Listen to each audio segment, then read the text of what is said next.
Hello guys, welcome to our channel Glimpse of Joma. നമ്മൾ ഇന്ന് ഉണ്ടാക്കുന്നത് ബ്രിഞ്ചാൽ എഗ് മസാല കറിയാണ്.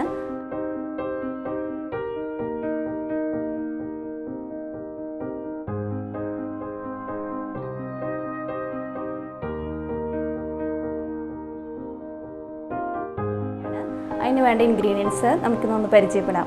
വഴുതനങ്ങ ചെറിയ കഷ്ണങ്ങളായിട്ട് അരിഞ്ഞത്, മുളക് പൊടി, മല്ലിപ്പൊടി, ഗരം മസാല, മഞ്ഞൾപ്പൊടി, ആവശ്യത്തിന് ഉപ്പ്, കുറച്ച് തേങ്ങ ചിരകിയത്, തക്കാളി ഒന്ന് മിക്സിയിൽ അടിച്ച് വെച്ചത്, 3 മുട്ട പുഴുങ്ങി, സബോള, വെളിച്ചെണ്ണ, ഇഞ്ചി വെളുത്തുള്ളി ചതച്ച് വെച്ചത്, കറിവേപ്പില, മുളക്. ഇനി നമുക്കിത് എങ്ങനെയാണ് പ്രിപ്പയർ ചെയ്യണമെന്ന് നോക്കാം.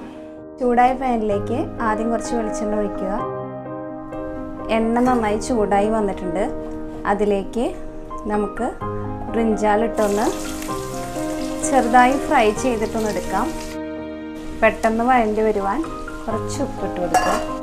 ഇത് ചെറുതായി ഒന്ന് ഫ്രൈ ചെയ്ത് വന്നില്ലെങ്കിൽ കറിയിലിടുമ്പോൾ പെട്ടെന്ന് അത് ഉടഞ്ഞു പോകും. ഒന്ന് ഫ്രൈ ആയി കഴിഞ്ഞാൽ കറിയിൽ കാണാനും ഉണ്ടാവും, നല്ല ടേസ്റ്റും ഉണ്ടാവും. ഗ്യാസിന് ഇല്ലാത്ത കാരണം ചെറിയൊരു പുകയുടെ പ്രശ്നമുണ്ട്. അത് ഞങ്ങൾ കൂടുതൽ അടുപ്പിലാണ് കറികൾ വയ്ക്കാൻ ട്രൈ ചെയ്യാറ്. ചെറുതായി വഴന്ന് വന്നിട്ടുണ്ട്. നമുക്കത് കോരിയെടുക്കാം. ആ പാനിൽ തന്നെ കുറച്ചുകൂടി വെളിച്ചെണ്ണ ഒഴിച്ച് സബോളയും ബാക്കിയുള്ള ഇൻഗ്രീഡിയൻസും നമുക്കൊന്ന് വഴറ്റിയെടുക്കാം. സബോള വാടി വരാൻ അതിലേക്ക് കുറച്ച് ഉപ്പിട്ട് കൊടുക്കുക. ബ്രിഞ്ചാളും നമ്മൾ കട്ട് ചെയ്ത പോലെ തന്നെ ക്യൂബ് ഷേപ്പായിട്ടാണ് സബോളയും നമ്മൾ കട്ട് ചെയ്തെടുത്തേക്കണേ. അപ്പോൾ കറി കാണാനായിട്ട് ഒരു ഭംഗി ഉണ്ടാവും കൂടുതലായിട്ട്. ബ്രിഞ്ചാൾ വെറുതെ തോരനായി വെച്ചെടുത്ത് അവിടെ കുട്ടികൾക്കൊന്നും അത്ര വലിയ ഇഷ്ടമില്ല. ഇങ്ങനെ എന്തെങ്കിലുമൊക്കെ വെറൈറ്റി ആയിട്ട് വെച്ച് കൊടുത്താൽ അവർക്ക് ഇടയ്ക്ക് കിട്ടുന്ന ഒരു ഡിഷും അതുപോലെ ഇൻട്രസ്റ്റായി കഴിക്കുകയും ചെയ്തിട്ടുണ്ട്. സബോള ചെറുതായി വാടി വന്നിട്ടുണ്ട്. അതിലേക്ക് നമുക്ക് ഇഞ്ചിയും വെളുത്തുള്ളിയും ചതച്ച് വെച്ചതിട്ട് കൊടുക്കാം. സബോളയും ഇഞ്ചിയും പച്ചമുളകും എല്ലാം കൂടി ഒന്നുകൂടി നന്നായിട്ട് വഴറ്റി വരട്ടെ. ഇതൊന്ന് വാടി വന്നിട്ടുണ്ട്. അതിലേക്ക് നമുക്ക് മസാലപ്പൊടികൾ ഇട്ട് കൊടുക്കാം. കുറച്ച് മുളക് പൊടി ഇടുക. അതിനുശേഷം മല്ലിപ്പൊടി ഇടയ്ക്കൊന്ന് ഇളക്കി കൊടുക്കണം, അല്ലെങ്കിൽ കരിയാനായിട്ട് സാധ്യതയുണ്ട്.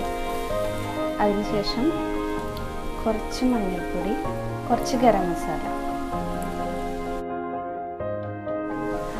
എൻ്റെ കറികൾക്ക് എരിവ് കുറച്ച് കൂടുതൽ നിൽക്കണം, എന്നാലാണ് അതിന് നല്ല ടേസ്റ്റ് ഉണ്ടാവുക. ഇതിലേക്ക് നമ്മൾ തക്കാളി മിക്സിയിലൊന്ന് അടിച്ചത് ഒഴിച്ചു കൊടുക്കും. നമ്മൾ നേരത്തെ ചെറുതായി വഴറ്റി വെച്ചിട്ടുള്ള ബ്രിഞ്ചാൽ ഇട്ട് കൊടുക്കുക. ഇതിൻ്റെ മീതെ കുറച്ച് തേങ്ങ ചിരകിയത് ഇട്ട് കൊടുത്ത് കുറച്ച് നേരം ഇതൊന്ന് മൂടിയിരിക്കട്ടെ. കുറച്ച് നേരം കഴിഞ്ഞ് നമ്മൾ മൂടി തുറന്ന് നോക്കുമ്പോൾ മസാലയെല്ലാം ബ്രിഞ്ചാലിന് മിക്സായിട്ട് ഇരിക്കുന്നുണ്ടാവും. കാണാനും നല്ല ഭംഗിയുണ്ട്. ഇതിലധികം ഗ്രേവിയൊന്നും ഉണ്ടാവില്ല. എത്ര ഡ്രൈ ആയിട്ടുള്ള ഒരു കറി അത്, പക്ഷേ നല്ല മസാലയുടെ ടേസ്റ്റ് ഉണ്ടാവും ഇതിൽ. ഇനി നമുക്കത് ഗാർണിഷ് ചെയ്യാം.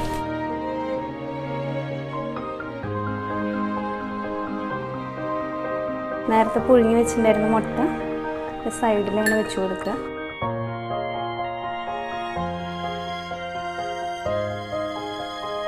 മല്ലിയില,